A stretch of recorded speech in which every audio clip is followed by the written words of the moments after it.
I'll try to be brief because I want to leave some time for questions in the end.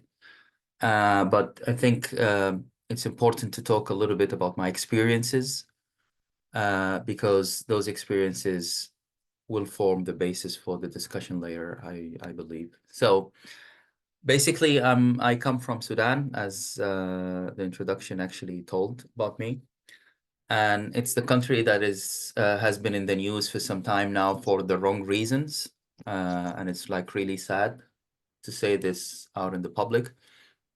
Um, it's um, it's a sad reality that we live in today, that we have war in Sudan, and the civil war has actually changed the lives of everyone. And to be honest, this talk, if I would give this talk, or if I would have given this talk a few years ago, a lot of people would identify with it, but now I cannot actually begin to, let's say, imagine what people are going through in Sudan. Everything has been destroyed, the livelihoods of students, and especially, I mean, um, what the students are going through today in Sudan is nothing like what we have experienced before.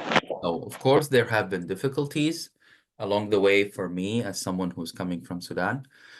But it's nothing like what people are experiencing right now back home. So I'm hopeful that this message of solidarity reaches them, and I'm pretty sure that people of Sudan will emerge better and stronger than ever before, and they will see this through, hopefully.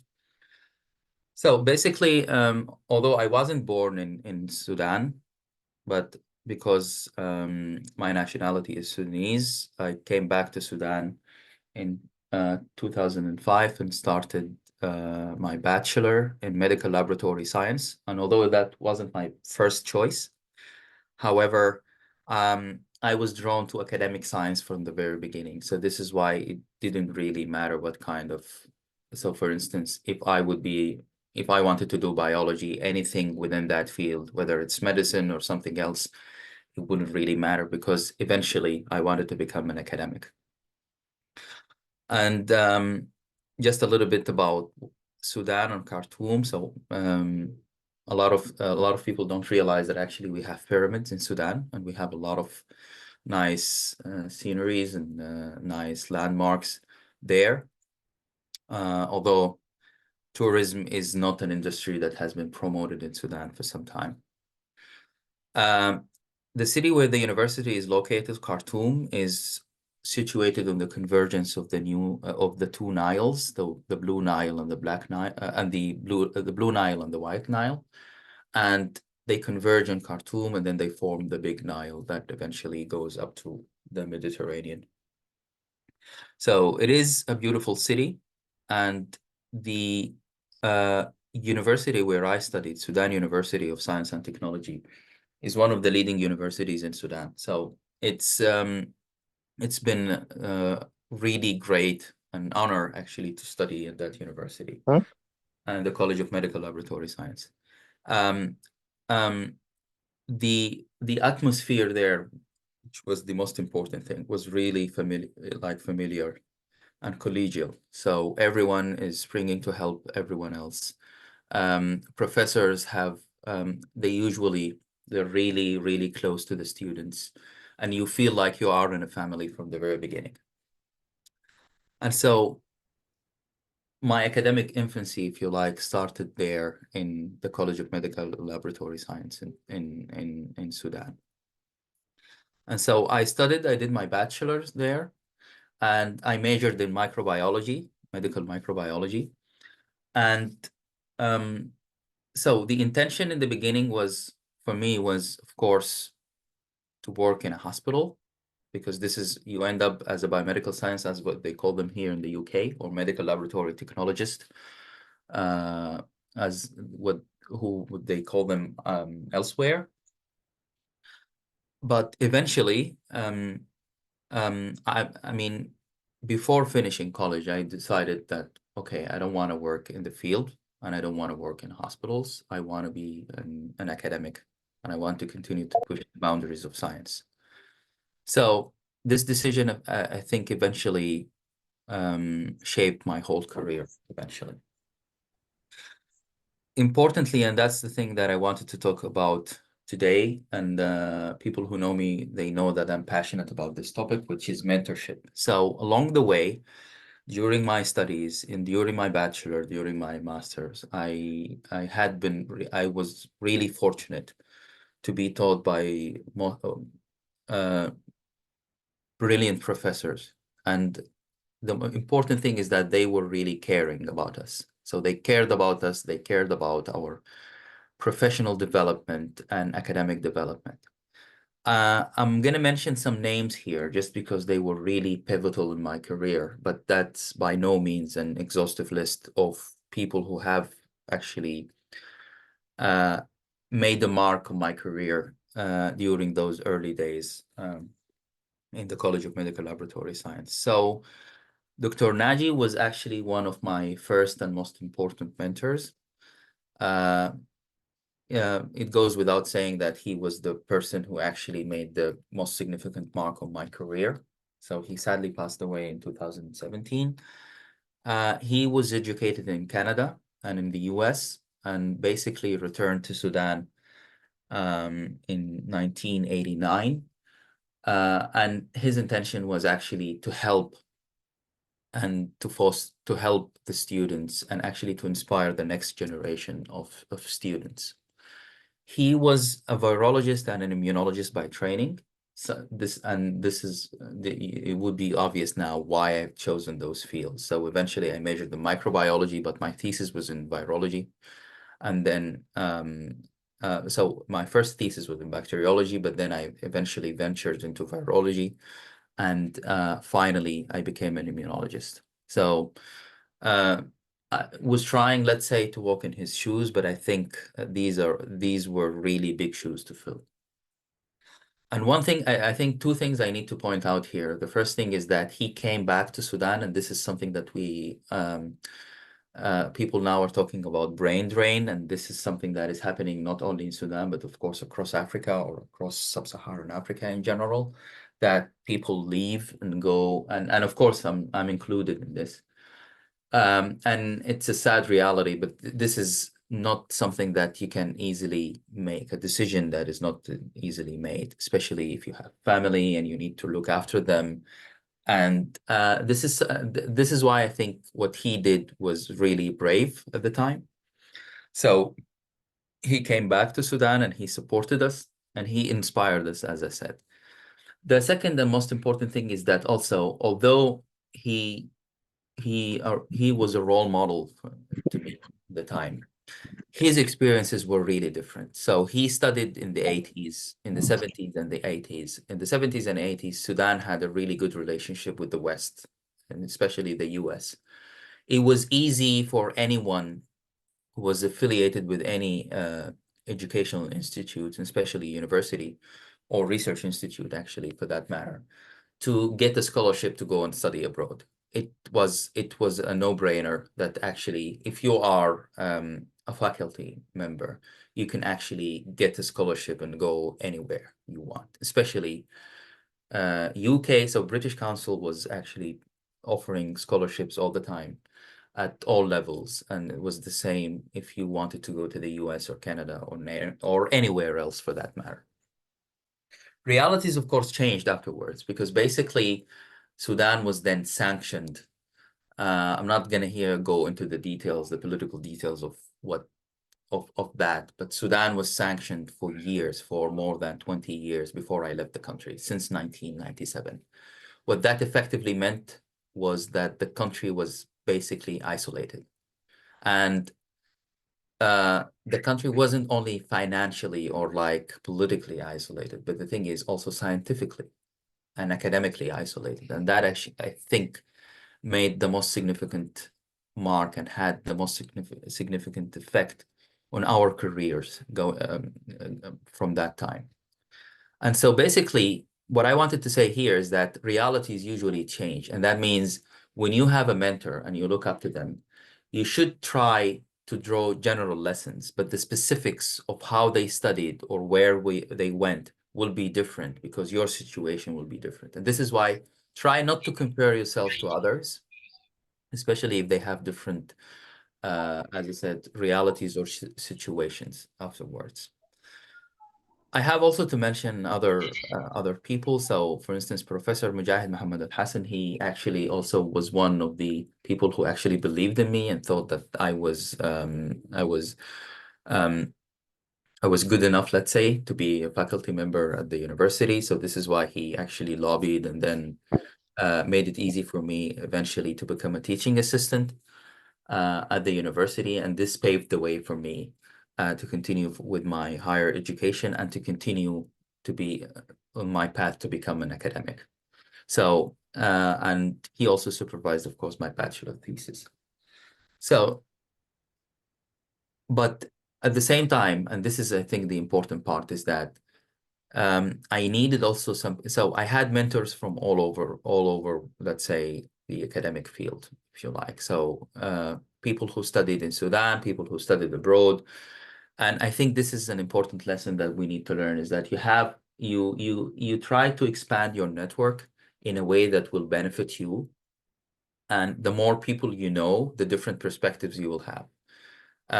If I now fast forward to today, I know people from academia, from industry, from different kinds of industries, from different universities, different levels. So PhD students, postdocs, professors. And I try to get their perspective on career because there is always a lesson to learn from those people, from all of them. And this is why, for me, at the time, the perspective of someone who studied abroad was important, but not that long ago, like what Dr. Naji did, but in like recent times. And here, Dr. Abdullah Osman was also pivotal and instrumental. He did his PhD in the Netherlands, and basically, um, he let's say he was actually really helpful. This is the first thing. He was inspirational as well. And at the same time, he also contributed um, contributed significantly to my progress. And one joke that he used to tell me all the time is that he said, every time I open my email, I find someone who's requesting a reference letter for Yassin.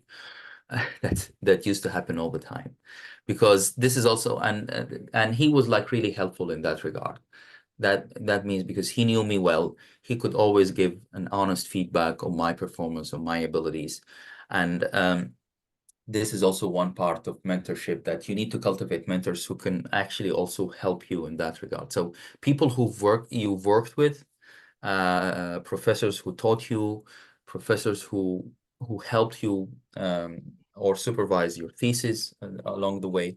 So those people are actually these are relationships that you need to keep, and I am in touch with many of those until today, which is also an important thing to point out. So I was a microbiologist at the time, and I also did my master's, and then my thesis was in virology. But the thing is, I wasn't really actually content with my standing. So I wanted actually more. And to be honest, I wanted to do cutting edge research. And immunology was a field that I enjoyed from the very beginning, since Dr. Naji started teaching us. That was in my second year at uni. So of course, his style was something that actually that grabbed our commands, commanded our attention, and actually made us think about this topic. But the fact that he was trained abroad, that means he had that perspective of doing some cutting edge science, although there was a while back, because when he came back to Sudan, he didn't have the facilities or the equipment that could enable him to continue that journey. This is why he resorted mostly to teaching. And so basically, I wanted to make the leap from microbiology or virology to immunology and to cutting edge immunology. So I'm going to here list some of the problems and challenges with cutting edge immunology, but I'm pretty sure that a lot of people would relate to this, because some of these things are not only, so these are things that affect academics in Sudan in all disciplines, not only in immunology, and especially disciplines that require specialist equipments and require facilities and that require also special training. Not only that, but also these things affect, I assume, a lot of academics in large parts of Africa or sub-Saharan Africa. So some countries are better than others. And of course, not across the board, you will have the problems, but I'm gonna just narrate my the problems I had and the issues I had at the time. So we had problems with library services, and this is something that people I think can relate to up to until today. So basically, we didn't have access to all of those top journals, and open access at the time wasn't like really a big thing. And so that means a lot of papers, especially a lot of like recent articles, they were behind paywall. Yeah, it's fun. And the issue with that is that, of course, we really didn't have access, and that means we weren't up to date. That means if you are, if everyone who's teaching you who would be 5 or 6 years behind because they are teaching from textbooks, and textbooks, of course, are not up to date. They are updated every few years.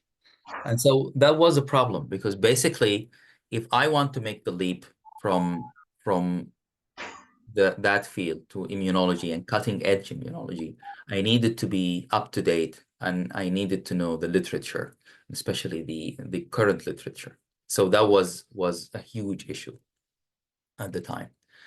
The other problem was, of course, the research facilities. Of course, you couldn't do mouse work in Sudan. I mean, I know that some universities and some research institutions have some facilities, have some equipment to do mouse work, but I would say one or two organizations at the most. I mean, I'm talking about before the war. The war has changed everything, has changed all the realities, and I know that this is outdated. But of course, I have to talk about this now, and I know that people in other countries will relate to this. But as I said, the war in Sudan has changed everything, and this is important to point out. However, at the time, an important piece of equipment that is important, and this is the one I'm mentioning here, is flow cytometers. Flow cytometers are the most important equipment in the immunologist's toolbox. You have to know flow cytometry. This is something that we use on a daily basis. This is something that is a classic technique, if you like, if you want to become an immunologist. So it's not only that I didn't have any first-hand experience with the machines. We only had at the time 7 or 8 flow cytometers in the whole country. So the whole country had like something like 6 or 7 flow cytometers. And some of them, of course, were broken. And the most sophisticated of them wouldn't measure more than 4 or 5 parameters. And so, of course, how can you do cutting edge science if you don't have the facilities and the equipment? That's a reality, a sad reality at the time. And also a big problem was also around getting training opportunities overseas. Because if you don't have the capacity and you don't have the people to train you, you will try to find training opportunities abroad. And that was also tricky. There were a few problems with that. The first problem that I'm going to talk about now is, of course, having the right network. As I said, the country was isolated for years. And that means Sudanese academics were also isolated, and they didn't have so many connections with their peers abroad. That means it's difficult for you to be recommended because they cannot recommend you to someone they know because they don't know anyone who is outside. I'm talking about in general. I'm not talking. I mean, of course, some people have made those breakthroughs and had made some influential network outside of Sudan. But the majority of students, they didn't have access to that. Their professors would have started their careers in Sudan and finished their careers in Sudan. earned all their degrees in Sudan. That means they never had any contact with the outside world when it comes to research. And we know that this is like really important. You have to go to conferences and you have to have collaborations to have access also to funding. So, these two things are related to each other, because if you have the right network will pave the way for you to go and get training.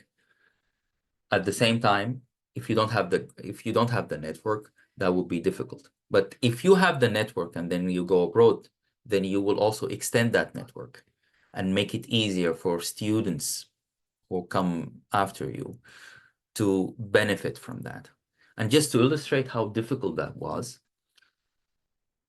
when I decided then to make the leap, as I said, and to start and to do a degree in immunology, I started then looking at profiles of professors. The problem is my supervisors. So Dr. Naji, who was the only immunologist I had a good relationship with, he studied in the 80s. That means his network was outdated. And so that means he couldn't really help me with that. He could help me with techniques and methods of how to contact people and how to get in touch, but providing that that kind of recommendation to someone he knew, that wasn't possible. So that means I had to rely on myself to get in touch with people, and that meant that I started compiling lists of professors who would be willing to supervise me. And then at the time I finished my master's, and then I was trying to get a position abroad, whether it was just a training position or like a placement, or an actual PhD studentship. So the problem for that, the problem with that was that, of course, I was emailing people without knowing them. And so now I know that this is something, although I did relentlessly for years, this is something that I would encourage everyone to do. I just want to give you an idea of how difficult that was. For 2 or 3 years, I was trying to get funding. And that means I was trying to contact those people abroad. I would send emails, at least 5 or 6 emails per day. I believe I sent thousands of emails to professors. I would read their papers, or at least what I had access to from their featured papers, and then try to come up with an idea to impress them and tell them, okay, you know what, I really want to join your lab, and I think I could do this and this and so on. So most of the time I didn't get any response. And one of the reasons now I know why I didn't get the response was, of course, funding. Funding is a big issue. And if you think about the perspective of someone in the US or someone in Western Europe or elsewhere where you can do actually cutting edge science, it's a huge gamble to get someone from an institution you never heard about, from a country you probably only heard about in the news. No personal recommendation. You don't know anything about this person. It's a huge gamble, and I do understand that. And so basically, if I have money, I will try to recruit a student from a university I know, or from who did his master's, for instance, or did at least a placement with someone I know, and I got a personal recommendation for. And so this is why, for me, I had to change the strategy after a few months of actually just failed attempts. I realized that, okay, I need to be competitive. And competitive, that means I would need objectively to consider what I'm good at and where my skills can come into play. And so basically, what I want to say here is that the playing field is not level, and this is no one's fault. It's not your fault, but it's a reality that you have to recognize. If you are in a country where you don't do cutting edge science, you, as I said, you won't be up to date, you won't have the right network, and that means you cannot really compete with someone who has lived his entire life here, who has had an amazing education and did his master's in one of the top universities abroad. So of course, this is why if you apply against them, it's a no-brainer, right? It's a no-brainer. So for me, the strategy was then, where can I get the funding and where can I compete where I have an edge over the others, or at least not an edge, but I can at least compete with those others. And this is why then my attention turned into scholarships, and those scholarships that are offered to Sudanese people, or at least to people in sub-Saharan Africa. And those people I know, they have similar education, similar kind of training. Then what I would need to do is just, I would need to be a little better than them. In this case, I am competitive enough, but of course, if I'm trying against someone who's graduated from Harvard, I wouldn't have a chance. And so this is why my attention then turned to countries that offer those scholarships. And the problem is, as I said, with the political isolation that Sudan experienced at the time, it was really complicated to have the ability, actually. There weren't a lot of those scholarships offered because Sudan didn't have the good political relationship with a lot of those countries.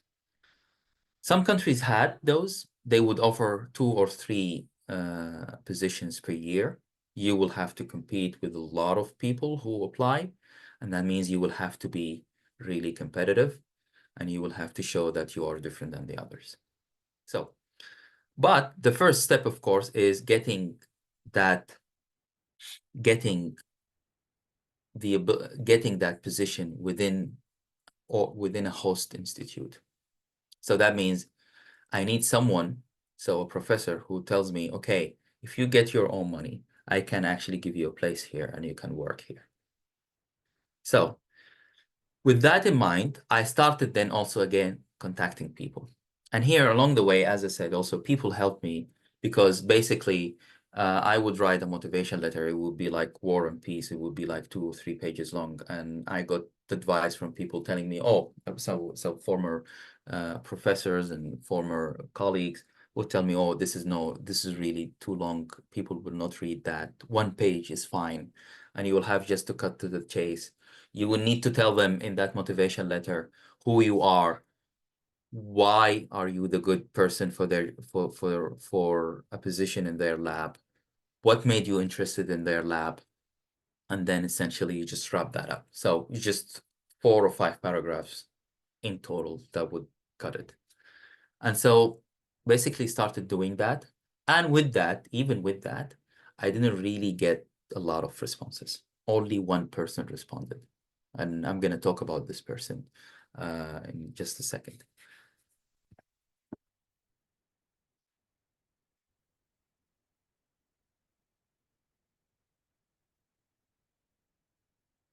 So before I talk about this person and my the next stage in my career, I started thinking about, if I want to do cutting edge immunology, I would need to have an understanding of what is out there and of what kind of topic would be exciting for me, and what kind of and because if you have a topic that is exciting to you, then that will make it easier for you to choose your prospective lab. That will make it easier for you to enjoy, of course, what you're going to do, because you're going to commit your whole career to this.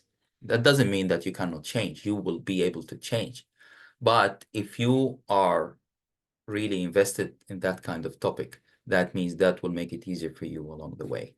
So, an important, but I need also to highlight the thing here is that I am now here transitioning from textbook knowledge to cutting edge knowledge, cutting edge science. So I started reading some articles, and one kind of topic within immunology actually commanded my attention, and that topic was the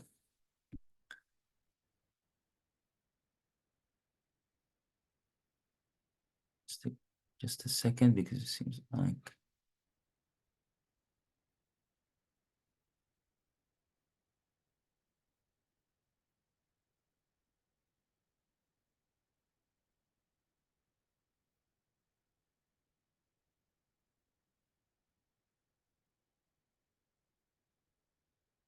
Sorry, someone seems to have taken control of my screen. Let me stop share and share again.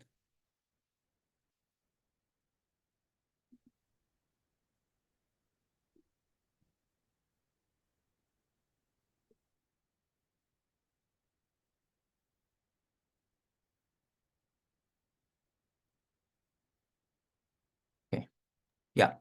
So one topic that actually was like really fascinating to me is the association or connection between viral infections or infections in general and autoimmune disease. For me, autoimmune disease was always an enigma. Something that is really powerful, like the immune system, that is really specific and can discriminate between and can actually identify self from non-self really well. That kind of tolerance breaks down and then results in autoimmune disease. And autoimmune diseases are on the rise. And so it was fascinating to me that infections may have a role to play in this. Of course, this is a big question. This is not a question that I could have for 3 years. Sorry, if you could mute yourselves.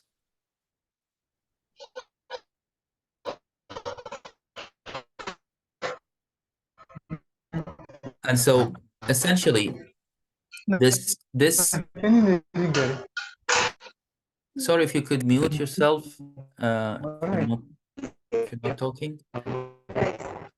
So that topic was really fascinating to me. And essentially what happened afterwards, I started reading about about that topic. And I tried to come up with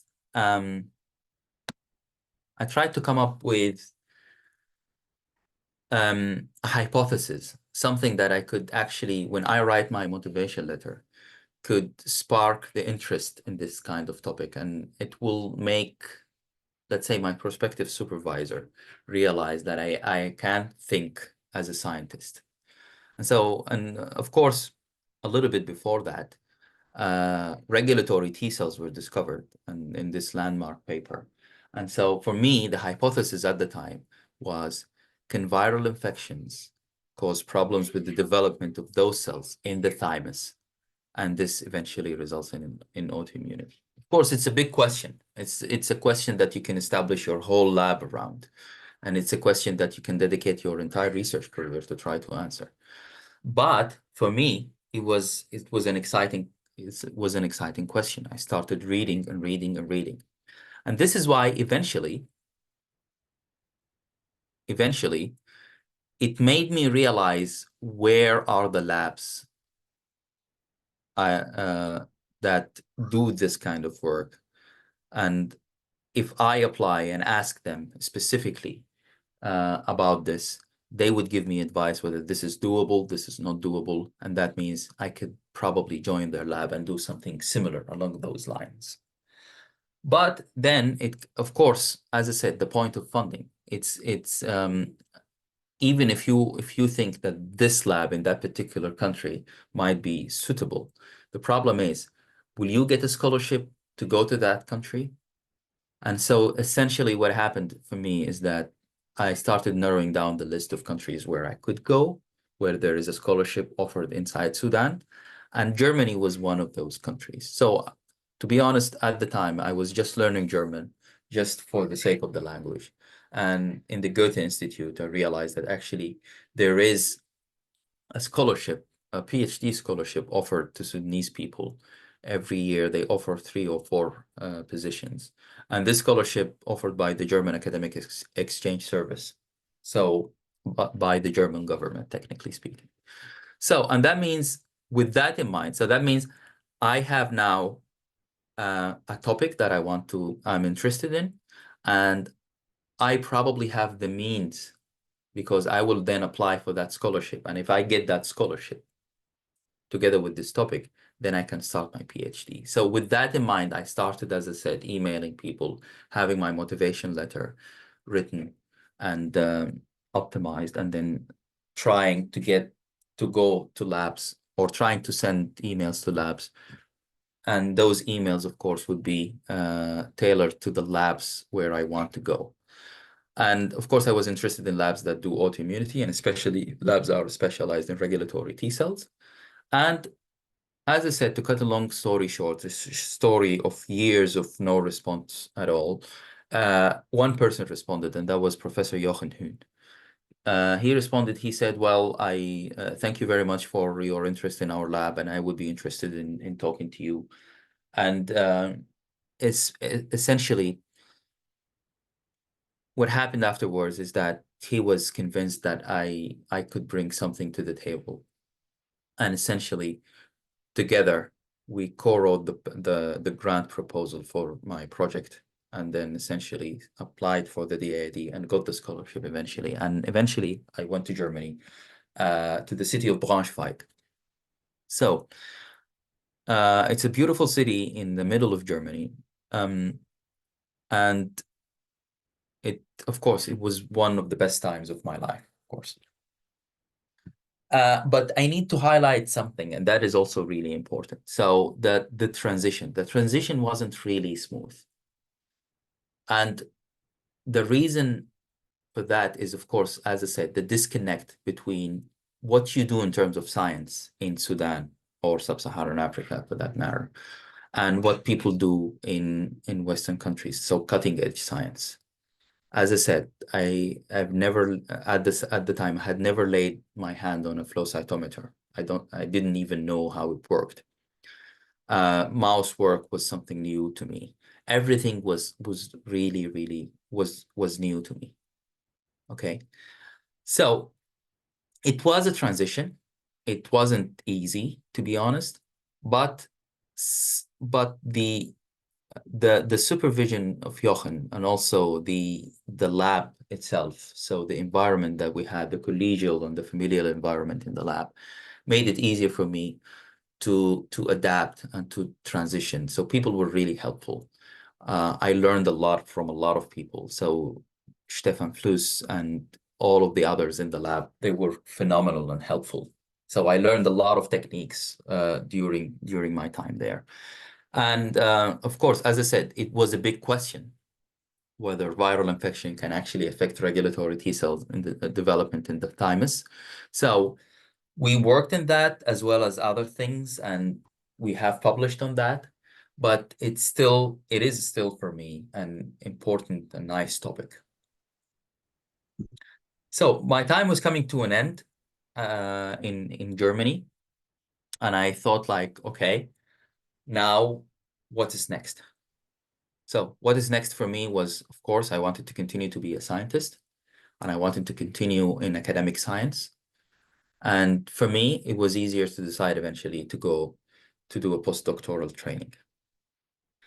And here I also again want to emphasize the importance of your network. So Jochen, with whom I have, of course, have a wonderful relationship up to date, he made it easier for me to have that transition, because he had an extensive network of collaborators and fellow scientists, and it was easy for him to recommend me to one of his collaborators.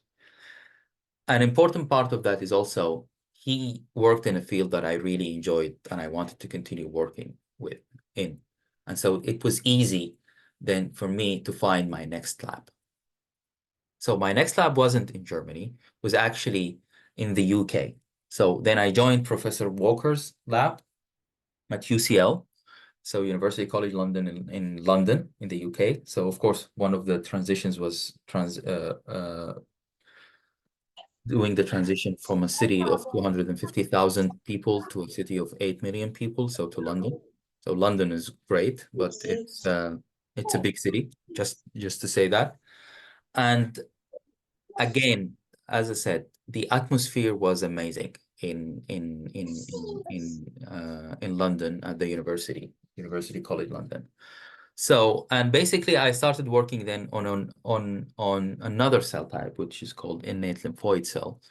But in this case now I steered away, let's say, from the thymus, although I still think that that organ is just fascinating.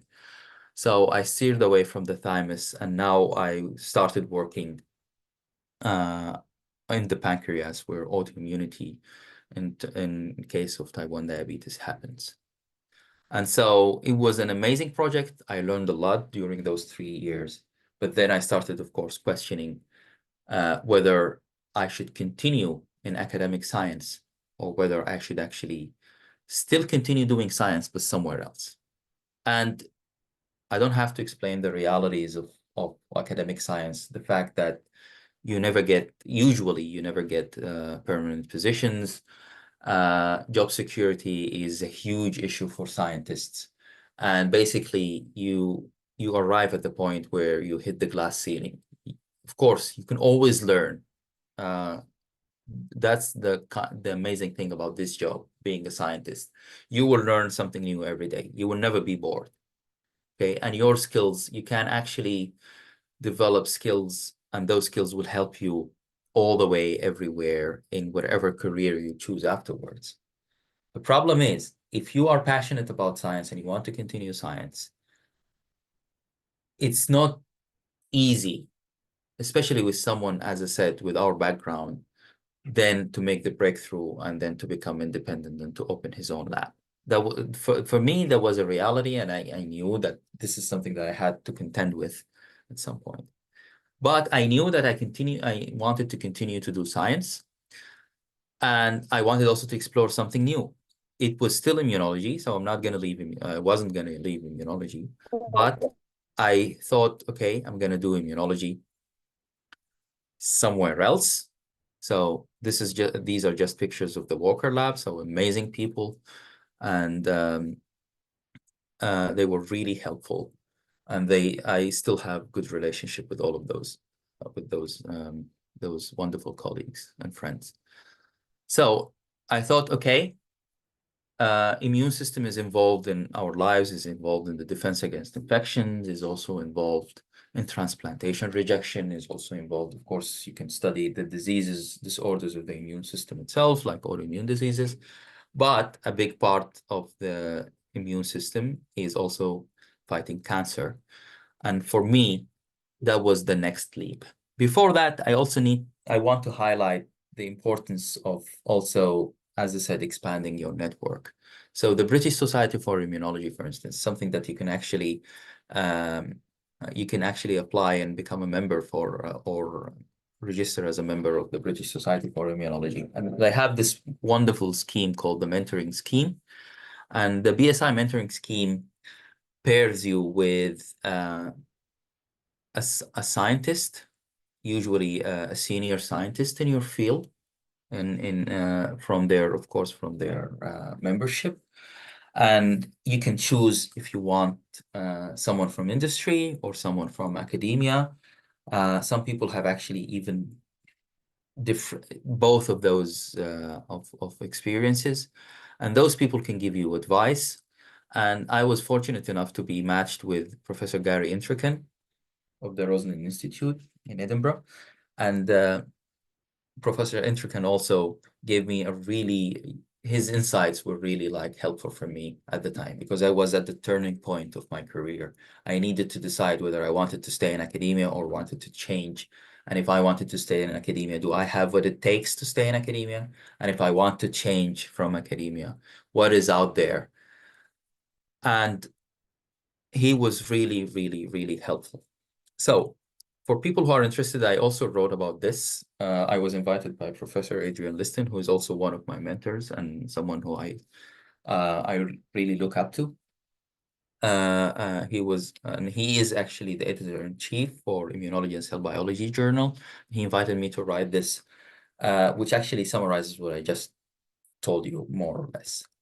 The last part of my journey is actually where I am right now. And as I said, I wanted to make the leap and to try something new. And for me, obviously, cancer was something. And we know that now there is a revolution when it comes to using the immune system or harnessing the immune system to kill tumor.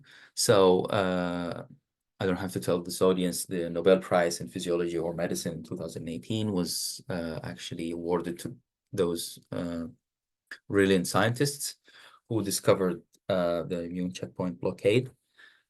And this, of course, is just a snapshot of what people are doing out there to harness the potential of the immune system to kill cancer. And essentially, I'm doing that now at AstraZeneca, and this is a picture of the Discovery Center here in Cambridge. And I think just a message, it's an amazing place to be. And it's important for me to mention that if you want to do science, you can do science anywhere. It doesn't have to be academic science. I'm saying that because this was at least the way I thought about it in the beginning, but everywhere else, and especially AstraZeneca, people do an amazing they do an amazing job when it comes to science and developing the next generation of medicines. And I need to highlight also that fundamental science is really important because it paves the way then to the translational science and the next generation of medicines. And I'm really proud to be a part of this organization, and I hope that this journey continues at least for some time. So I hope that I didn't talk for long. Just to conclude, mentors have been amazing in Sudan. Those mentors helped me to make the leap from Sudan and to come to Germany and eventually to the UK. A lot of us in Sudan, and I would say in Sub-Saharan Africa, are brilliant and passionate about science. I know a lot of my colleagues and a lot of my students when I was teaching there, and a lot of my professors are actually amazing and brilliant. But of course, as I said, it's not just easy for them to start an academic career in doing cutting-edge science in Sudan. Lack of connections, so I'm not gonna go into politics. And as I said, that was true before the war. The war has changed the reality of the country. But lack of connection with the outside world, with the scientific community, for Sudanese scientists posed and still posing a problem for students who want to continue their journey and their career outside of Sudan. However, I'm grateful for all my supervisors and all my mentors, and I'm continuing to develop my network, and I think you should do too if you want to succeed in science. So with that, I'm done, and I'm happy to take questions. Yeah, thank you. Thank you so much. This was really nice. It was a really, a lot of times people just jump into the science and talk about like all the T cells and B cells and all of that. But just listening to your own experience and how you were able to navigate like the career changes, moving from your country to another country where the primary language isn't English. Like that's something that a lot of people, some people move to other places where the English is a different variant. Like if you're moving to the US, it's American English and all that kind of stuff. So, but moving to a country where the language itself isn't primarily English, and so just having to deal with all of that, I think that's really inspirational. And you talking about it, I think that's also a really nice thing, because sometimes I find that many people like aspiring scientists are always like, oh, I want to go to the countries that speak English because like it's going to be too difficult. But by restricting your options to the country that speak like English alone, you deprive yourself of so much. Like there's just so much that you could do if you just made that leap to like, okay, I'll just step out of my comfort zone a bit to go there. So thank you very much for having like taking time to walk us through this. As someone who is constantly confronting immunology on a daily basis, like my field's in clinical pharmacology, but these days because of large molecules and how everyone is like looking to large molecules to solve a lot of problems, it's almost, you almost can't go a day without like interacting with immunology as a field. And so that's kind of my reality now. So I'm just wondering, if you had the opportunity to do something differently with all the experience that you've gotten, what's the one thing you would have done differently? Ah, that's a tough question. Well,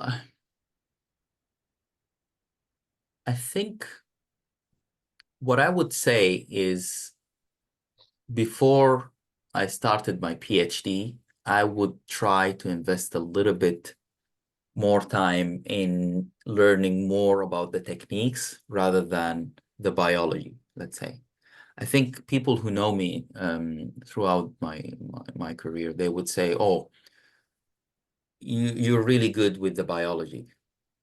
But I'm really conscious about my, I wouldn't say lack, but the fact that I'm not technically, would say, yeah, my passion about biology is superseding that of techniques. Although I think techniques in immunology are really amazing and you have to learn them. And there is a lot of things that you can do. And techniques eventually enable, of course, the great discoveries. So I would say around that time, I focused on learning about regulatory T cells, about how to try and to manipulate them, or maybe try to understand how they develop and try to link that to autoimmune disease, as I said. But I think I should have, that's what I would say. I should have invested a little bit of time learning techniques. So part of that, of course, is on me, because as I said, theoretically speaking, at the time, you could just open YouTube and say flow cytometry and learn all about flow cytometry. And even, especially now, of course, you can learn everything on YouTube. You can learn everything online. But a part of that is also not on me per se, because as I said, it's the facilities. Eventually I can learn everything out there about flow cytometry, but if I don't have access to a flow cytometer, and if I don't have actually samples to run through flow cytometer, uh, eventually that's going to be just half what needs to be done, right? So I would say, yeah, I think investing a little bit more time learning about the techniques and what you can do with those techniques. And this is something that I'm going to say to the younger generation. Try to get an internship, a placement, even if it's just 2 weeks.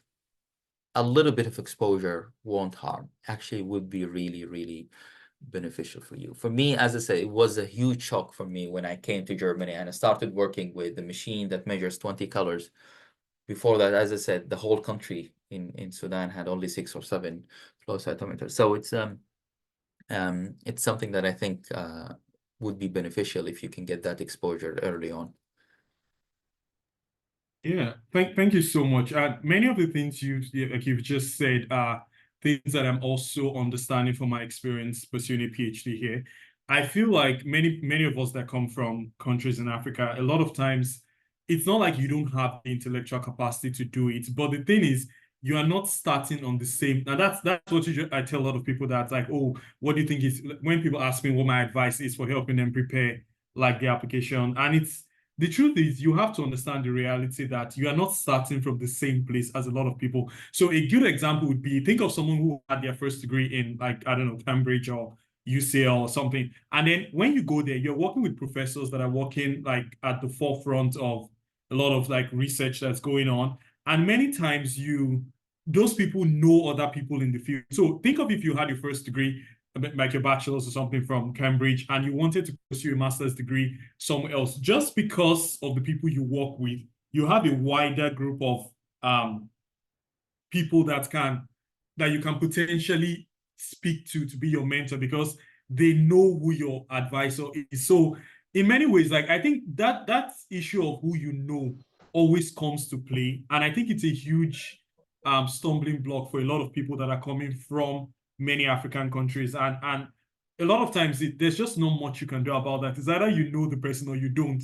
So many times the only other thing you can do to really set yourself apart is to see like what techniques or what it is that you actually bring to the table that sets you apart from a lot of other people you're applying that are in the same pool as you're applying. So it's a very complex issue. So Yeah, so true. yeah, so I think for questions, let's just start with Muinat. So the question there is, any tips to spot a good mentor? I think that's a pretty good question. What Uh, tips do you have to spot a Sorry, good if you mentor? could repeat it again, if you Yeah, can so spot a good mentor. yes, yes. So how do you identify a good mentor? What should you look out for? Yeah, that's a really tricky question because here we're talking about people, right? And it's a bit complicated, yeah, when you talk about people, because my experience with, or what I would say, what I would, yeah, whom I regard as a good mentor might not be perfect for you, and vice versa, if you know what I mean. But I mean, I can probably say who is a good mentor, who was a good mentor for me. A mentor who is someone who can actually um, point the way to you, okay, and give you lessons rather than experiences, if you know what I mean. So I don't want a mentor who tells me, oh, okay, I used to work here and I worked here and this is what you should do because this is what I did. Because this way is not going to work, right? You have your own personal situation, and the circumstances that you have are different from what he had or has or will have, right? What you can learn from them is lessons, what they did when they were in that situation. You can draw then lessons from them. But yeah, someone who can give you advice on your situation, can give you advice on what you can do now or what you need to do now. So that would be it. But to be honest, um,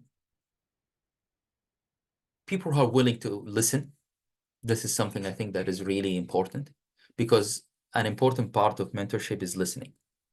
You will go, you will talk, and if they are not prepared to listen to you and constructively listen, it essentially eventually they will not they will not be able to benefit you, and you're not going to be benefited from them at all. Um, and so yeah, I think those are the two main things, is that they listen and they give you advice on your own personal circumstances and not on their experience. So they will draw from their experience, but they will try to tailor their advice to your own experience, if you know what I mean. Yeah, thank you so much. Just to piggyback of what you said, like I tend to be very careful about like selecting mentors. Like I know mentors are important and like all the things that we say. I just think that you have to be very careful who you call your mentor, because a lot of times, especially in academia, people like to make mini versions of themselves. So I just want to make somebody that's going to look like me, that thinks like me, that does everything the way I do it. And the truth is, if you pick someone like that to be your mentor, you're eventually going to become them. You will not be the truest version of yourself. And I know it can be tricky because in academia, once you're on one person's side, there's the whole issue of, oh, if you don't do what the person says. And so I know it can be a bit tricky, especially in the academic environment. I just think like receive help wherever it's offered. Like if people offer you help, offer you advice, listen to it, but then be more deliberate about who you confer that title of mentor on. You can learn from everybody, and you don't have to be your mentor. But I mean, like it's. I think that what you said basically encapsulates like the idea. For Paul is asking how you think students from sub-Saharan Africa can be more self-aware about these disparities in backgrounds and how you think that they can effectively bridge that gap. I know you spoke a little bit about that, but maybe just to like summarize what you said on that. And then he also is also asking, um, how do you deal with difficult mentors or like supervisors? I mean, I think this is a question that hits very close to home. So um, you have a situation where your mentor isn't exactly cooperative with you and all that. So what's your advice for that? Yeah, those are really good questions. Those are really, really good questions. I think the first question is how to be aware of the realities. So for me, at least at the time, was trying to get out from my comfort zone of studying of reading of textbooks, and then trying to really see what people out there are doing. So, um, um, and a nice example would be if you go to a conference. That would be an important example because you could see what people are doing. Important thing here, I think, is to embrace the fact that, oh, they are doing something completely different and I might not be able to come close to them. But that's fine. That's the way it is. Okay. If you don't realize how, yeah, how disadvantaged you are, although I don't want to use, I mean, just for a lack of better word, um, the the stage where you are, your awareness of this will help you then bridge the gap. Okay. So I think for me, the thing is when I stopped reading, or not stopped, but started reading more the literature and had a picture of my mind of what I want to be in 5 years or 10 years from now. Okay. And I think for me, it's an important thing is, although all the way up until now, I was thinking of myself as I wanted to become a professor, I wanted to do cutting edge science. Okay. I mean, I wouldn't say, I would say, okay, I'm not nowhere near that, and I probably will never become a professor. But it doesn't really matter. What matters for me is that I went in that way. I gave it my best, and it ended up somewhere else where I think it's a really nice place. I didn't know at the time. Okay, but eventually I ended up in a nice place, but I'm still doing what I love to do, which is science, as I said. So the question with difficult mentors. So I think it's important here to mention the mentors I'm talking about here.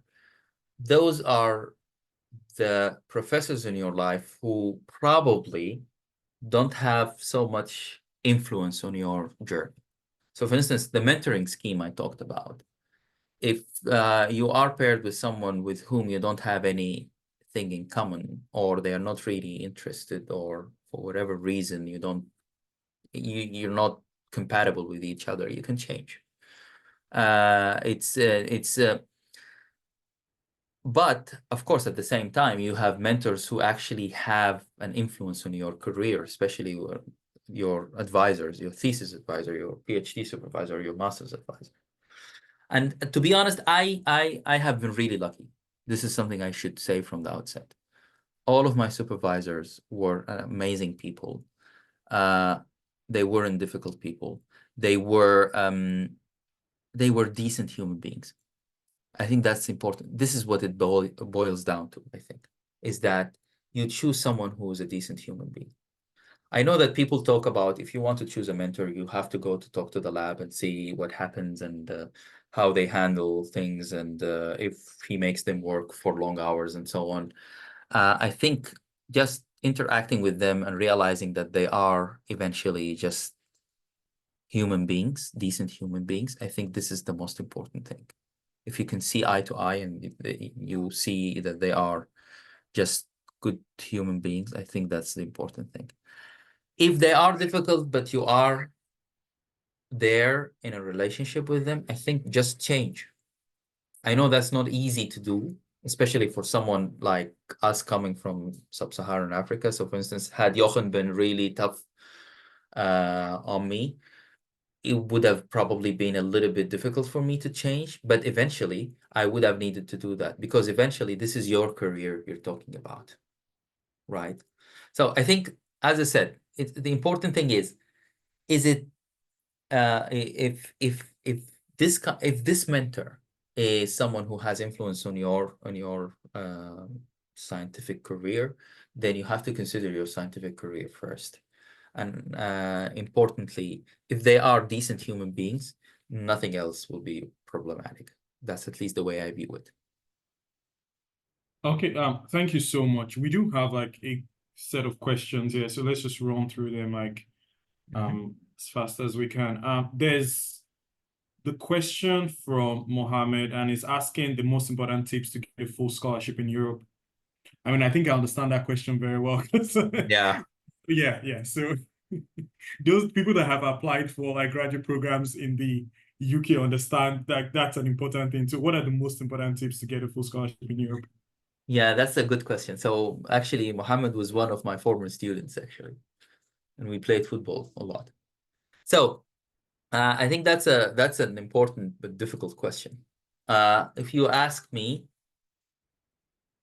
the tips first, finding a topic that you love and that you want to continue working in, and try to read in that topic.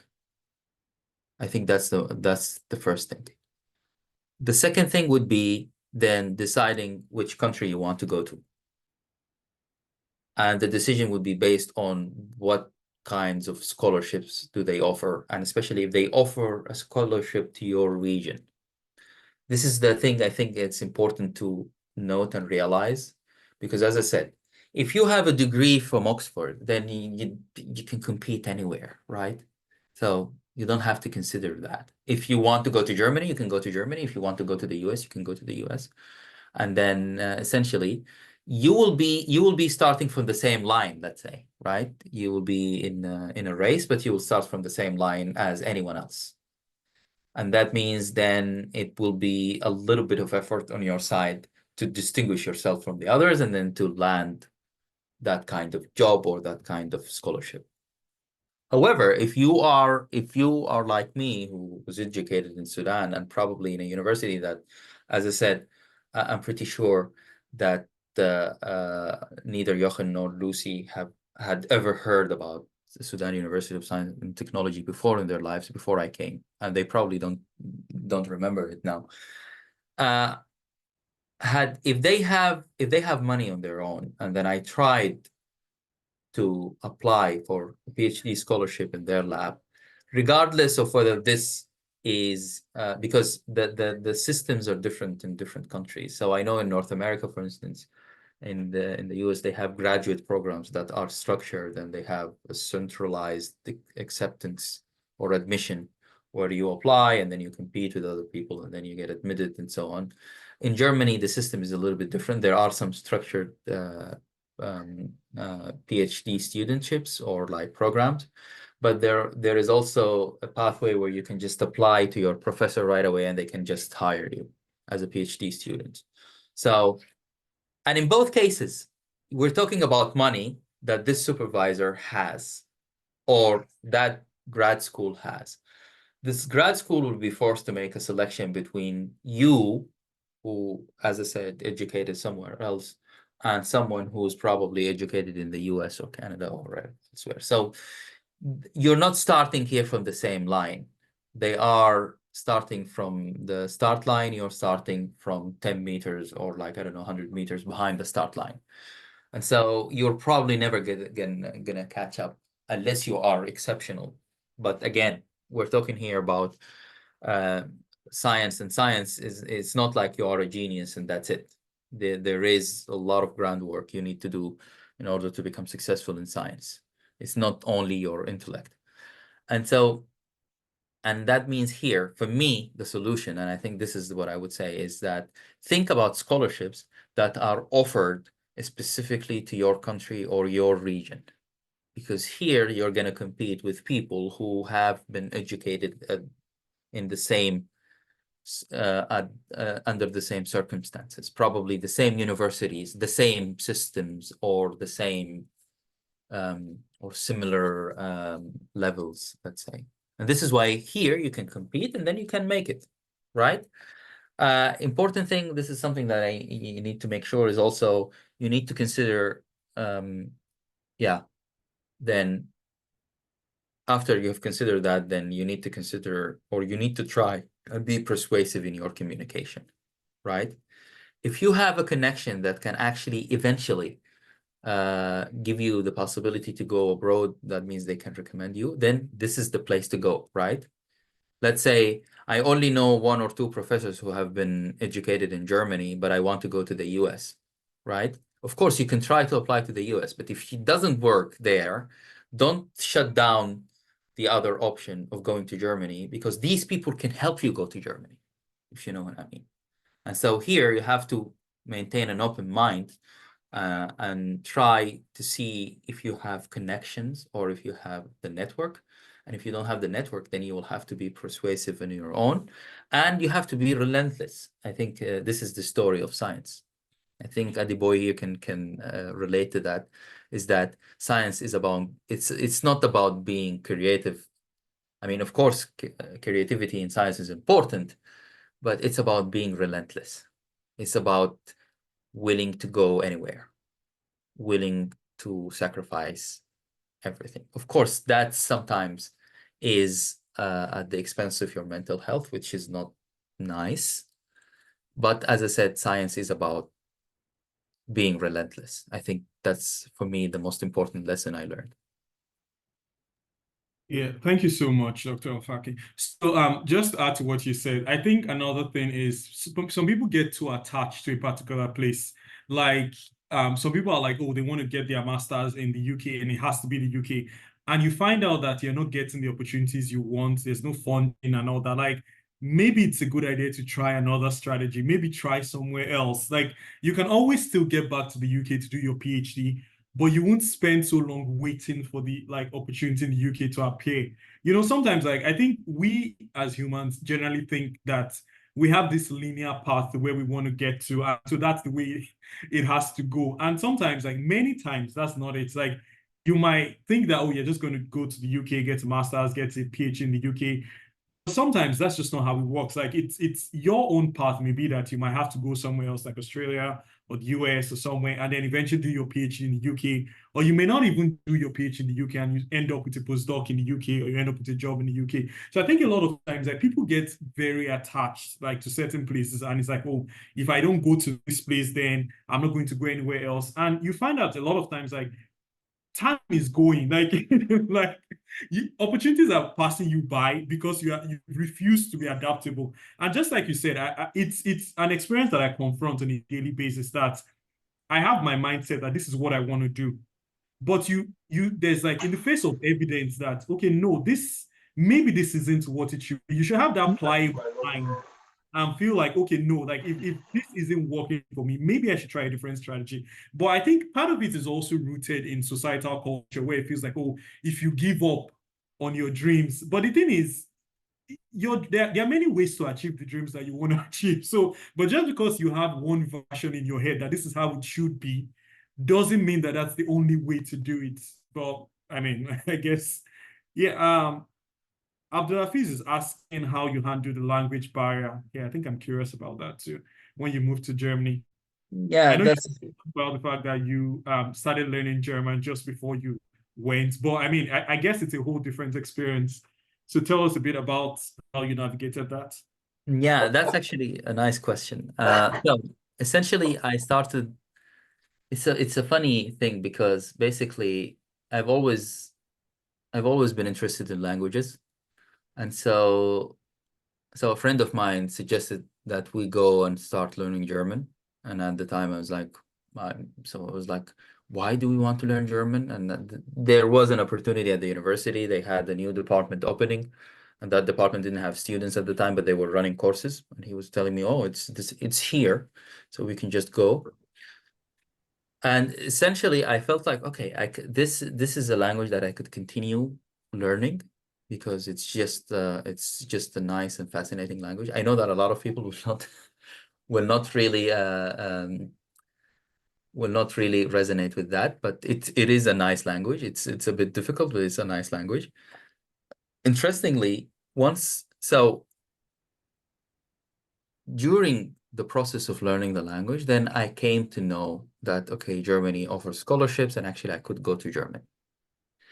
What I want to say is, in general, when you go to Germany, a lot of people in Germany, or a lot of students, international students, they don't know German. At the level of PhD, you don't need to speak German. because usually you would work in a lab, the lab would work, the official language would be English. Everyone would work in English. Communications would be in English.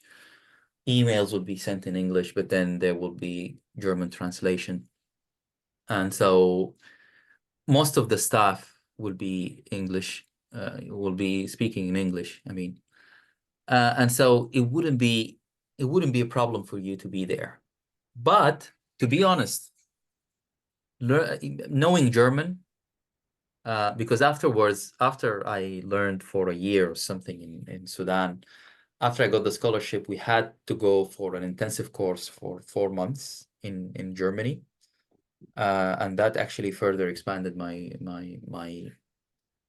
German proficiency. Interestingly, so after that, what I would say is that learning German or being good in German enabled me to do so much, to learn so much about the country. It was easy for me to do so many stuff. If I needed to go to the, I don't know, to foreigner's office, I didn't need a translator. If I wanted to go to the doctors, I go just to the doctors. Of course, I mean, I think it's a psychological thing, but if you try to speak in the people's language, they will try to help you because they see that you make the effort, right?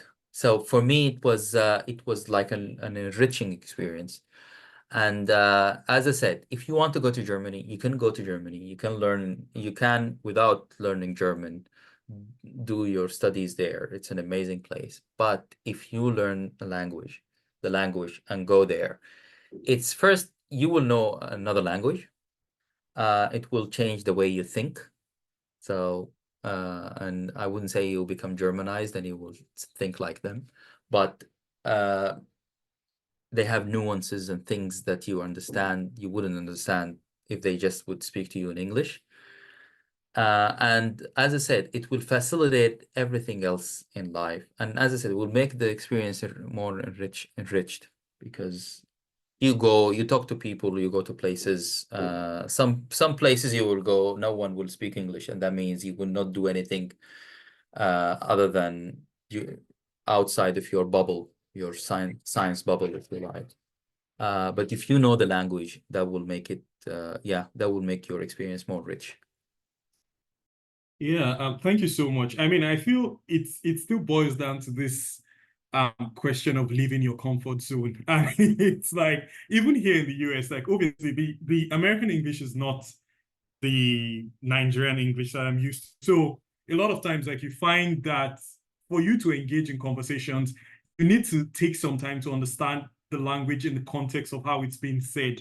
So sometimes like the things you say can like they mean the same things, but they are referred to like they have different names in different places. So just understanding that, like taking some time to absorb the culture and like getting to know the basic things, know your way around, have like it just makes for a more holistic. Like I think it's just maybe it's because like people tend to go to other countries for studies when they are like above 18 or older. And you know, for humans, we generally don't like change. So when you're in a different place and oh, they don't speak the language I speak, it's almost like, oh, my life is going to be difficult here, but it's going to be difficult here if you make it difficult there. Like if you refuse to adapt to the environment, to learn the basic lingo and stuff like that, like you're just not going to make any progress. So I really commend you for taking that bold step. And just like every other language, people learn French and Spanish and all that every day. So I see no reason why not German. Like so, I think that's really nice, and I like just you stepping out of your comfort zone and being like, oh, I think this is a good idea. So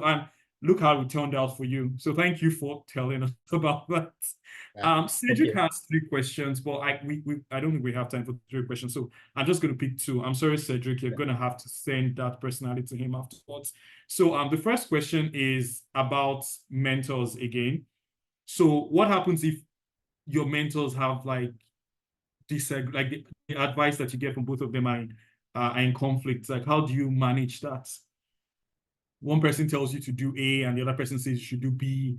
So how do you what's Well, your so that's a good question. I think it's important to think that when it comes to mentorship, people are going to talk to you from their own experience. And that means, and experiences are different. Everyone has their own experience, right? Even with the most basic thing, people will do two different things. People might do the thing in a different way, and it's not actually wrong. It's just another way of doing things. And the thing is, when you move countries, you will see that a lot. Even with the simplest thing, you will see things are done. So now, the fact that I came from Germany here, things are done in Germany in a different way than here. Coming also from the university from the postdoc to industry, things are done differently. I wouldn't say, for instance, university does things in a correct way and the industry not. No, it's just a different way of doing. And so people have different experiences, and this is why they will tell you from their own experience. I think eventually it will boil down to you take whatever you think is useful. And if they tell you two different things, you try to do what you think is useful to you at the time. But also try to keep in mind that the other advice is not wrong, probably, unless it's plain wrong, of course. But usually it's not wrong. It's just another way of doing. Okay. So now, for instance, here I gave you the advice of if you want to apply for scholarships that are offered in your country. This has been my experience. Another person would say, oh, no, go and apply for graduate school in the US and you will get it. If you do 1, 2, 3, you'll get it. My experience is not particularly wrong, and my advice that I gave you is not particularly wrong. It's just my experience, right? And that person's experience is or advice is not wrong. It's just their advice. So what eventually you will take both. That's what I mean by having many mentors and in different walks of life, like different stages of career, because everyone will give you an advice. That advice will be different, will be based on their experience. Eventually, you have all of these in front of you, and then you tailor that advice to your situation, right? Because then you will look at this advice and you'll say, oh, okay, this said that and this said that, but person A has probably similar circumstances to me than person B. That means person B advice will not work with me. Person A advice will work. But as I said, when you listen and learn,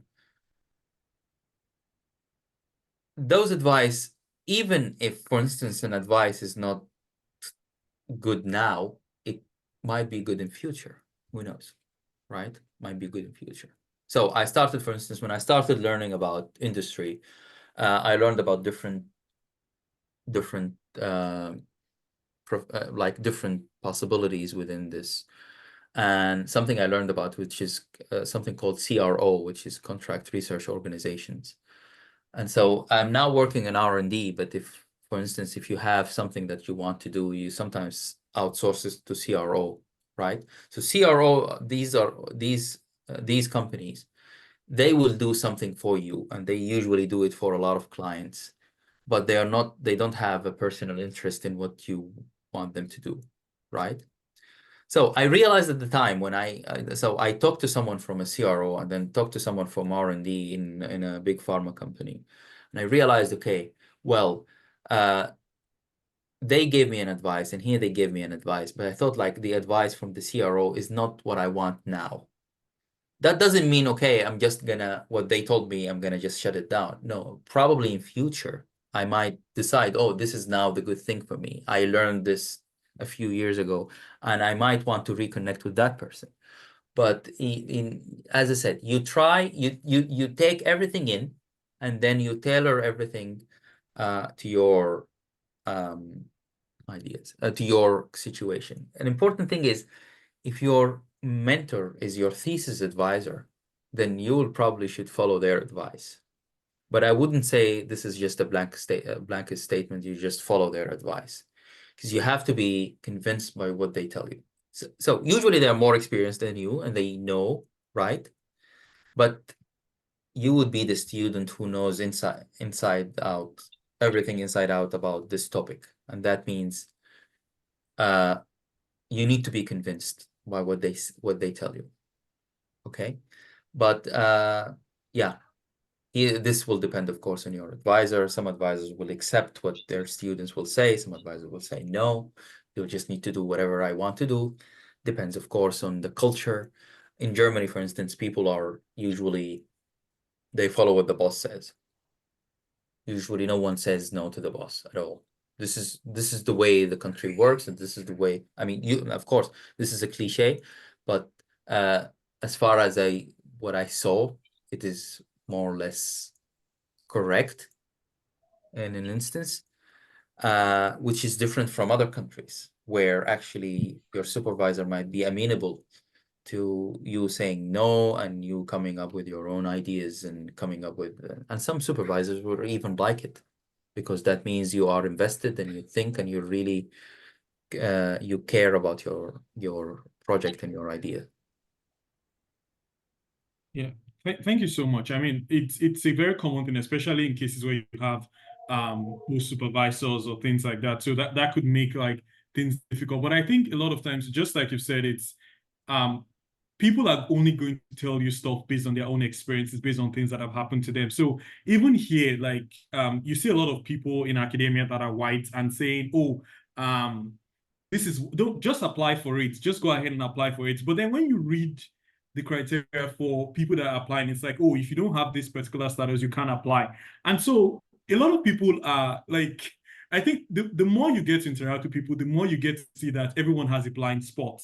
And usually that blind spot is because of your experiences and all that. So if you've always worked on a farm growing up, most of the things you know will revolve around the farm. Like, so someone else that has been like the child of a sailor that has always been on the seas growing up, eventually that's going to be their experience. So when you have a conversation with them and they're like, oh, what should we do with this piece of land? Everybody has a different idea on what that should be. It doesn't mean there's one that's wrong or there's one that's right. But I think the more you develop like into science is the more you get to understand that you have to become independent at some point. So it's not like you just start with there's a right or a wrong answer, but you understand that there's nuance in a lot of conversations. And so you get to see that this is right, but these are the circumstances where this may not be a good option. So this is where we think we should go with this. And so just being able to look at both sides of the story and all that kind of stuff is, but you know, a lot of times, like even working in the science space, a lot of it is basically just knowing how to work with human beings. And unfortunately, that's not something they teach in school. So Exactly. I don't Actually, know. that's really amazing because 90% of problems are just communication problems. At least that's my idea of it. It's communication, and if you can communicate effectively and you will be able to resolve and avoid a lot of conflicts, even in science. Yeah, thank you. There's one other question from Cedric. Am I obliged to work on the same theme that my mentor is working on? So immunology is a large field. If my mentor is working on infectious disease and my passion is for cancer immunology, for instance, how am I going to proceed with having him guide me? So that's another question from Cedric. Yeah, that's a good question. So it depends. So that's the thing. If we're talking about mentors who just people who give you advice, so those people, of course, you don't have to follow them, right? They will tell you, of course, their field is the best and everything. But of course, if you are working in your thesis in someone's lab, then you will have to follow what they say, right? And work in whatever they want you to work on, right? Because effectively, they are the person who are training you, and you are in training. That means you just do what they tell you to do.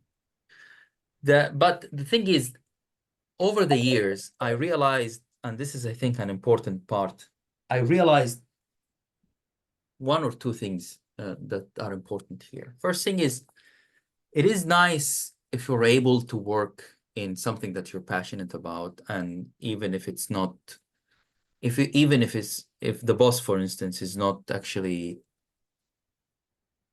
if the boss is not working on that field, right? But from experience that I can tell you is that it can be sometimes a good thing, but a lot of times it's not a good thing. Because think about it. If you're working on a project that your boss is like really personally invested in, and it's part of what the lab is doing, right? It's a topic that the lab is interested in. This is a topic that made the reputation for this lab, right? A cell type, for instance, because you see all those labs, sometimes some labs branch and you can work on something that the lab, let's say the lab is working on T cells, but I have a project that is working on B cells, right? Here, you have an advantage and a disadvantage. An advantage, you will be doing something different. And that means you will learn more, right? Because basically, you will be in that lab, you will learn what everyone else is doing about T cells, and you will learn things about B cells. Okay? That means this will give you more opportunities in the future. This will probably give you more experience and everything. But there is a downside to that. The first downside is your boss might not be invested that much in that project on that particular area of research. That means he probably don't have or don't want to spend money on that, right? And that means probably you won't have the models you want. And he might also not have the correct contacts and connections and collaborators that, right? Because if you think about it, if a boss works on T cells, that means he will pour the money on the T cells. He will have his best students and best postdocs working on that. That means he will get the best support in that. And also, his connections are vastly will be from that kind of field. They will be mostly working on T cells. He might know one or two people working on B cells, but mostly will know people working on T cells. That means if you get stuck at some point, if you need a model, for instance, or if there is a technique that you need to learn, or if there is an experiment that someone else needs to do for you, it would be way easier if you're working on something that your boss is invested in and working on, other than someone your boss is not invested in. Probably he doesn't even know people working on that project, and probably then no one else in the lab is working on that project. That means if you get stuck, you will not get answers from the lab itself, and you will have to go and develop contacts elsewhere. So what I want to say is it can be good and it can be bad at the same time. Because in my case, I have made both experiences, if you know what I mean. So I worked on projects that were not the focus of the lab. At some point, I felt like I was pushing against just the wall because I didn't really have the right connections, and didn't have the good help, let's say. At the same time, when I worked on those things, I began to develop a personality, and began to develop my own niche, and that made me so yeah, it was eventually for me a good thing, because I realized that, okay, this is something I learned, this is something completely different, and it was really exciting for me. That also pushed me a bit, because that means I needed to learn more things and different things, and made connections, not just connections that my boss has, but connections of my own. So I reached out to people who are working with those cell types or those topics that were not mainstream or were not things that the lab was working on. And that made my contacts and network is even more diverse just because of that. So it's I wouldn't say it's a good thing or a bad thing, or you have or you don't have. Of course, depends on the boss, because for me, for instance, Jochen he really liked the fact that I suggested something and I wanted to work on it, and then eventually worked on something more or less similar. But I've talked to people in academia, and they will say, well, if I get a student, a postdoc, I want them to work on whatever I tell them, and I don't want them to think outside of that, because eventually I want them to generate data, and this is what they need to do. And so, as I said, eventually it will depend on where you land, and if you're lucky, if you get that kind of boss who is an understanding, or a boss who just wants to produce. Both of them have advantages and disadvantages. Hopefully that's Yeah. clear. Yeah, thank you so much. And my experiences too, like in the past, like few months, has also revolved around that you shouldn't, like, I think people get too attached to a particular area, and it's like, oh, I want to do cancer immunology, and it has to be immunology. And these days, if you think about the environment, so I'm for reference, I'm currently doing a summer internship with AbbVie, which is one of the big pharma working in immunology. Yeah, A good lot of company. people in my department in clinical pharmacology did not have their PhD in pharmaceutical sciences. A lot of people had their PhDs in chemical engineering, but they are in my department. So the question is, if you start thinking about, oh, if I'm from this space, then I can no longer do this. The world is moving towards a place where people are hiring you for what you can do, not for what you studied. So, and I even think that cancer immunology and infectious disease, like, it's even much closer than chemical engineering and clinical pharmacology. So there's such a huge, like, I think it's just a huge array of possibilities that you can gain from one area that are very transferable to the next. So I would say, like, because of the way many academic institutions are run, you need to produce data so that your advisor gets promotion or tenure or gets more grants. So that's the primary focus, making sure that you get the degree, you get the publications, your advisor gets the grant, you guys have money to keep you as a student in the lab. But I think it's also about, what are the skills that are transferable to this area that I can learn while I'm here? I mean, if you're doing a master's and your advisor is doing stuff in infectious disease, you can always do a PhD in cancer immunology and, like, move to a different place and do that.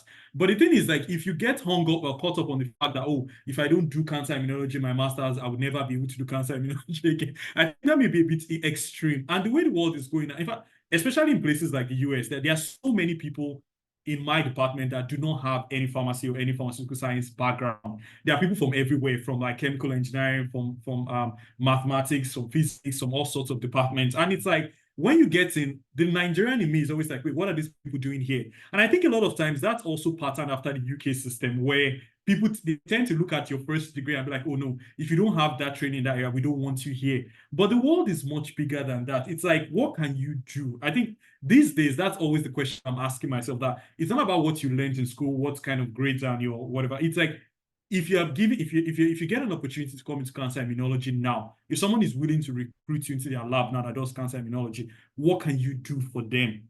Do you get, I think that really helps to, like, shape your perspective. And the thing is, even if you end up doing your PhD in infectious disease, you can always do a postdoc in cancer immunology. You can always, like, branch out and do something else. Like, just because you start out in a place doesn't mean you're always going to end up there. And if it means taking the time to learn, sometimes the experience is also about learning what you don't like. Sometimes you get into the program as a master's student and you think, oh, I like cancer immunology. But if you spend 1 year, 2 years doing your master's there, and you're like, wait, I don't think I really like this. And then you have the opportunity to pivot to somewhere else. So I just think it's about keeping your mind open. Learn what you can learn while you are there, but keep your mind open that, okay, if I don't like this, I can still move somewhere else. But the thing is, your life will not be easier if you make your life difficult for your advisor there, because you don't like infectious disease, because you won't get the recommendation you need to eventually go to where you need to go. But I mean, that's just my own experience. If you have 1 more minute, Dr. Yeah. Elfaki, let's see if we can just throw in, like, Cedric's last question, so we don't. With the issue of lack of training, he's referring specifically to flow cytometry. Let's say I don't have any experience on it, but the opportunity I want to apply for requires that skill. Do you apply or not? Yeah, that's actually a wonderful question. I think it's an important question. I think so. It depends on what you want to do. Okay. So what I would say is apply, right? Apply. But put in your mind is that usually it depends on what you want to do. If I'm applying for a job, okay, if I'm applying for a job, think about it this way. There are some basic things that you have to be able to do, and there are some things that you will learn.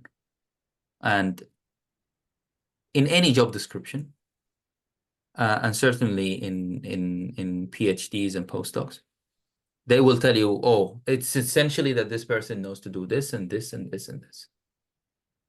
Knowing that, and that would be a plus, right? From experience, usually when you go to a PhD, you are expected to learn. You will have learned some stuff in masters, My experience is usually in masters, you would know how to work in a lab. This would be the expectations usually. Expectation is, yeah, they did their masters, they're there. Yeah, they could be good. Who knows? So those people who are good, it's fine. But if you go and tell your supervisor, and this was my experience, this is why I'm telling you, this is from my experience. I didn't know flow cytometry.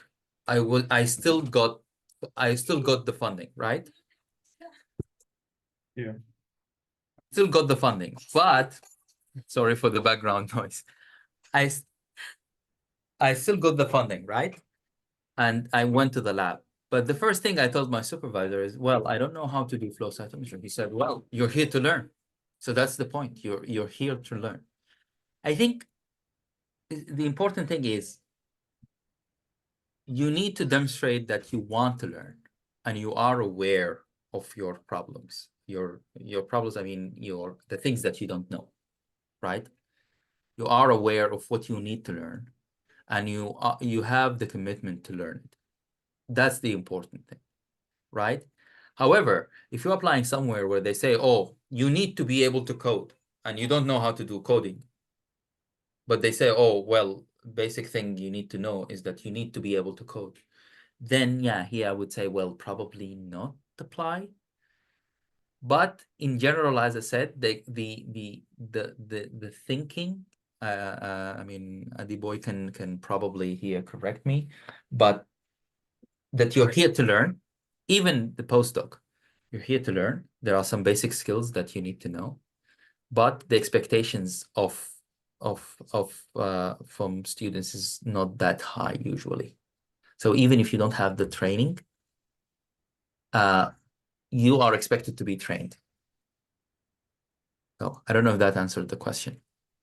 Yeah, I believe, okay, well, I mean, I can't speak for Cedric, but I believe it's covered something. And it's just like, it's okay if there's this idea where people think they have to always know something. And I think that's one of the biggest stumbling blocks to you learning. Like, if you don't know it, it's okay for you to not know it. But like this whole idea of like why you're in, I think that's the best time for you to say you don't know something. Because really, once you've left that era, you rarely have such like time to really learn all of that stuff again. So it's like, if I don't know it, I don't know it. If I'm asked at the interview, do you know about flow cytometry? I'm like, well, I know the theoretical basis of it, but I've never worked on it. I welcome opportunities to learn to work on that stuff. And if they accept you, they do. If they don't accept you, they don't. So like I know a lot of times it's like you don't have to, you shouldn't lie because that's one thing that's going to really hamper your progress. Because if you say you can do something and you can't do it, and they find out that you can't do it, then ultimately everything that comes out of your mouth is going to be a lie subsequently down the line. So it's necessary to understand where you're coming from. If you are in a place like Nigeria, we understand that there are many good universities, but there are many universities that don't have the capacity to really train you on hands-on research. So if you don't know it, that's not your fault. But the thing is, like, if you now lie that, oh, I know it when I don't know it, like, I think that actually has the tendency of really harming you, like, down the line. So there's just one tiny thing more. So Wealth is asking about your thoughts on diaspora financial remittances and how realistic it is to strengthen local research. Wealth, if you could unmute, so you just provided a little bit more context. Then after this, I promise this is the last question and everyone can go rest. Yeah, I'm enjoying this, but yeah, I'm feeling bad just for everyone Yeah, who's late. Yeah, thank you very much, Adeboye. So, my question is around, there's been lots of conversations more recently about the fact that Africans in diaspora, they send so much money to the continent through various means, and that it's a pool of resources that could be leveraged to develop the continent. So I'm just asking that about that idea in the context of scientific research. If you think because African governments are not really committed to strengthening local capacity, if those that we can also count on some of those remittances, or there are ways that we could actually leverage them to develop local capacity for research, because I know diaspora scientists are already contributing in other ways, but like maybe financial remittances, if you think it's like a realistic avenue to supporting the continent. Yeah, that's a good question. Well, I mean, I don't know if so personally, if diaspora scientists contribute in terms of personally, financially, I think that could be one thing that they can do. So, but I think what I think is more important is that they contribute their experience, and also they contribute the advice that then African scientists and governments can be able to get funding, can access funding, if you know what I mean. So I think it all boils down, of course, to the politics and whether the governments are willing to work with scientists, diaspora scientists. I mean, I know for a fact that, for instance, the government in Sudan doesn't really care if you go abroad and if you do whatever. If you tell them, oh, I'm going to give you some money so that you can do research, of course, they will tell you, oh, give us money. But of course, it's not going to go to research. It's going to go somewhere else. For me, if you ask me, I think the best way would be if diaspora scientists are in a position that they can make decisions, or at least they can advise people in government who have the power to make decisions to start then and get funding from abroad. So I know that there are success stories around that in Ghana, in Kenya, and different countries. I don't know if that answers the question well, because to be honest, I usually think about those things, but I don't really, it's complicated, let's say. Also the country context will be different from different countries to other countries. Yeah, thank you so much. It's been a very enlightening conversation. I've enjoyed listening to you, and I think I'm actually more interested in moving towards immunology now. And yeah. Okay, thank you everyone too for the questions, and it's just been really nice. I know I really didn't get to hear a lot of people talk, because I mean, it's not like I like the sound of my voice that much, but people were not raising up their hands to ask questions directly. So I mean, I don't know. So hopefully next time people would actually speak, like raise their hands to talk. So we do have, because I know sometimes like the way I interpreted the question may not be the way you intended for it to be interpreted. So yeah, there's that too. But thank you all for joining. Thank you, Dr. Elfaki, for such a wonderful conversation. And I really hope we take some of the things we've learned here and just become better scientists like down the line. So thank you all, everyone, and do enjoy the rest of your day or the rest of your weekend, depending on where you are. Thank you, Aduboy. Thank you. And thank you, Will, for the invite.